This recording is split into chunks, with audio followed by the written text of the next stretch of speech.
इस बजट में प्रस्तावित विकास उपाय गरीबी, युवा, अन्नदाता और नारी को ध्यान में रखकर 10 व्यापक क्षेत्रों तक फैला हुआ है। कृषि के विकास और उत्पादकता को गति प्रदान करना, ग्रामीण संपन्नता और अनुकूल निर्माण, समावेशी प्रगति के पथ पर सबको साथ लेकर चलना, भारत में विनिर्माण बढ़ाना और मेक इन इंडिया की ओर आगे ले जाना, एमएसएमई को सहायता देना, रोजगार द्वारा विकास को समर्थ बनाना, जनता, अर्थव्यवस्था और नवाचार में निवेश करना, ऊर्जा आपूर्तियां सुनिश्चित करना, निर्यात को बढ़ावा देना, नवाचार को पोषित करना। विकास की इस यात्रा के लिए हमारे 4 शक्तिशाली इंजन हैं: कृषि, एमएसएमई, निवेश और निर्यात। ईंधन है हमारे सुधार, हमारी मार्गदर्शक प्रेरणा है समावेशिता और लक्ष्य है विकसित भारत।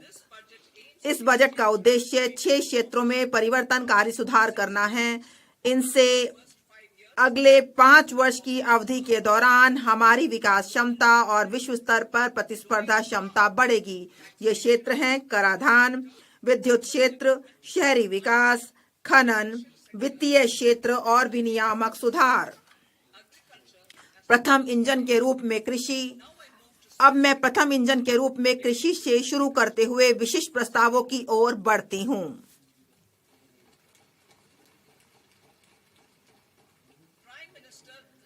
प्रधानमंत्री धन धान्य कृषि योजना, विकासशील कृषि जिला कार्यक्रम। आकांक्षी जिला कार्यक्रम की सफलता से प्रेरणा लेकर हमारी सरकार राज्यों की भागीदारी से प्रधानमंत्री धन धान्य कृषि योजना का शुभारंभ करेगी। इस कार्यक्रम में मौजूदा योजनाओं और विशिष्ट उपायों के अभिसरण के माध्यम से कम उत्पादकता, कम फसलों की बुआई और औसत में से कम ऋण मानदंडों वाले 100 जिलों को शामिल किया जाएगा। इसका उद्देश्य संवर्धित कृषि उत्पादकता, 2 फसल विविधता और सतत कृषि पद्धतियों को अपनाना, 3 पंचायत और ब्लॉक स्तर पर फसल कटाई के बाद भंडारण बढ़ाना, 4 सिंचाई की सुविधाओं में सुधार करना और 5 दीर्घ अवधि और लघु अवधि ऋण की उपलब्धता को सुविधाजनक बनाना होगा। इस कार्यक्रम से 1.7 करोड़ किसानों को मदद मिलने की संभावना है। ग्रामीण संपन्नता और अनुकूलन निर्माण।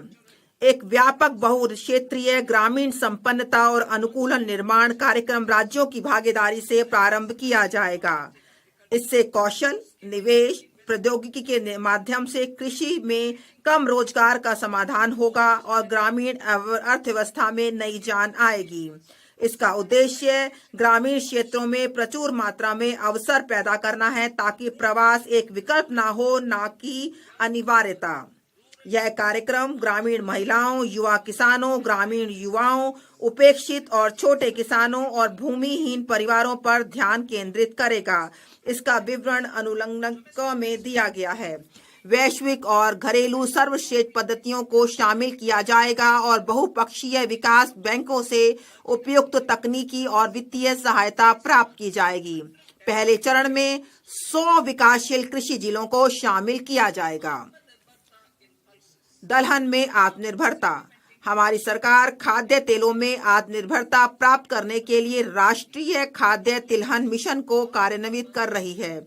हमारे किसानों के पास हमारी जरूरतों के लिए और इससे कहीं अधिक उपजाने का सामर्थ्य है। 10 वर्ष पहले हमने ठोस प्रयास किए थे और दलहनों में लगभग आत्मनिर्भरता प्राप्त करने में सफलता प्राप्त की थी। किसानों ने 50% तक फसल क्षेत्र को बढ़ाकर इसमें सहयोग दिया और सरकार ने खरीद और लाभकारी मूल्यों की व्यवस्था की थी। तब से आय में वृद्धि और बेहतर आर्थिक क्षमता के साथ दलहनों की हमारी खपत में उल्लेखनीय वृद्धि हुई है। अब हमारी सरकार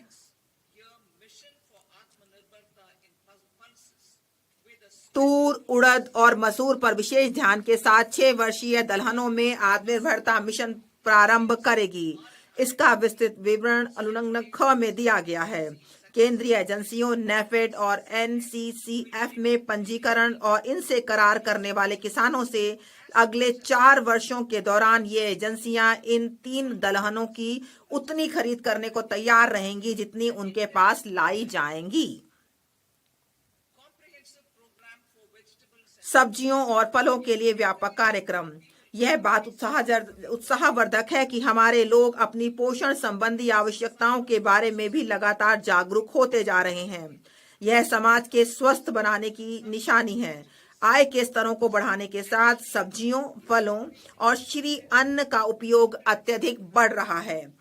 उत्पादन, प्रभावी आपूर्तियों, प्रसंस्करण और किसानों के लिए लाभकारी मूल्यों को बढ़ावा देने के लिए राज्यों की भागीदारी से एक व्यापक कार्यक्रम का शुभारंभ किया जाएगा।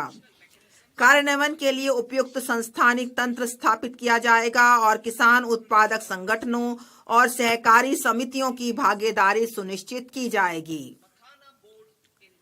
बिहार में मखाना बोर्ड। इसके लिए बिहार के लोगों के पास एक विशेष अवसर है। मखानों का उत्पादन, प्रसंस्करण, मूल्य संवर्धन और विपणन में सुधार लाने के लिए बिहार में मखाना बोर्ड स्थापित किया जाएगा। इन कार्यक्रमों में लगे लोगों को एफपीओ में संगठित किया जाएगा। यह बोर्ड मखाना किसानों को पथ प्रदर्शन और प्रशिक्षण सहायता उपलब्ध कराएगा और यह सुनिश्चित करने के लिए भी कार्य करेगा कि उन्हें सभी संगत सरकारी योजनाओं के लाभ मिलें। राष्ट्रीय उच्च पैदावार बीज मिशन। राष्ट्रीय उच्च पैदावार बीज मिशन का कार्यान्वयन किया जाएगा, जिसका उद्देश्य 1 अनुसंधान परिवेश को बढ़ावा देना, 2 उच्च पैदावार, कीट प्रतिरोधी और जलवायु अनुकूलन के गुणों से संपन्न बीजों को लक्षित विकास और प्रचार करना, 3 जुलाई 2024 से जारी किए गए बीजों की 100 से अधिक किस्मों को वाणिज्यिक स्तर पर उपलब्ध कराना होगा। मत्स्य उद्योग। भारत मत्स्य उत्पादन और जलीय कृषि के क्षेत्र में विश्व भर में दूसरा सबसे बड़ा उत्पादक देश है। समुद्री खाद्य निर्यात का मूल्य 60,000 करोड़ है। समुद्री क्षेत्र की अनुप्रयुक्त संभावनाओं के द्वार खोलने के लिए हमारी सरकार अंडमान और निकोबार तथा लक्षद्वीप जैसे द्वीपों पर विशेष ध्यान देने के साथ भारतीय विशिष्ट आर्थिक क्षेत्र और गहरे समुद्र में सतत मछली पकड़ने को बढ़ावा देने के लिए अनुकूल फ्रेमवर्क लाएगी। कपास उत्पादकता मिशन।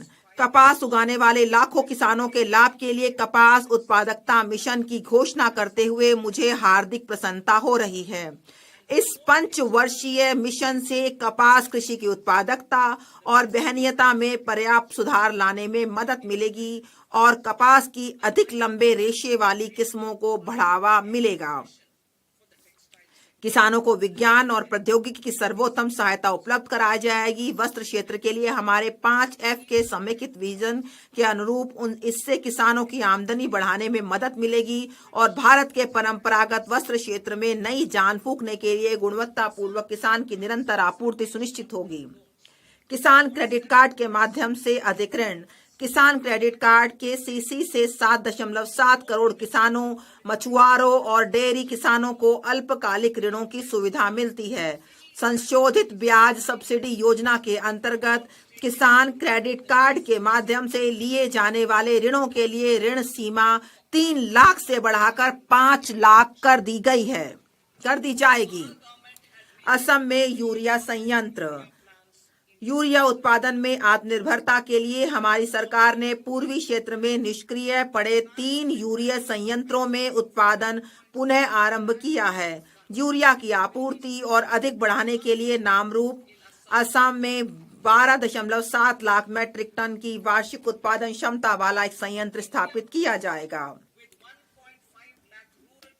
1.5 लाख ग्रामीण डाकघर वाले भारतीय डाक को भारतीय डाक पेमेंट बैंक और 2.4 लाख डाक सेवकों के विशाल नेटवर्क की सहायता से ग्रामीण अर्थव्यवस्था के उत्प्रेरक के रूप में कार्य करने के लिए तैयार किया जाएगा। इसका विवरण अनुलग्न ग में दिया गया है। भारतीय डाक को विशाल सार्वजनिक लॉजिस्टिक संगठन के रूप में बदला जाएगा। इससे विश्वकर्माओं, नए उद्यमियों, महिलाओं, स्व सहायता समूहों, सूक्ष्म, लघु और मध्यम उद्यमों तथा बड़े कारोबारी संगठनों की बढ़ती आवश्यकताओं की पूर्ति होगी।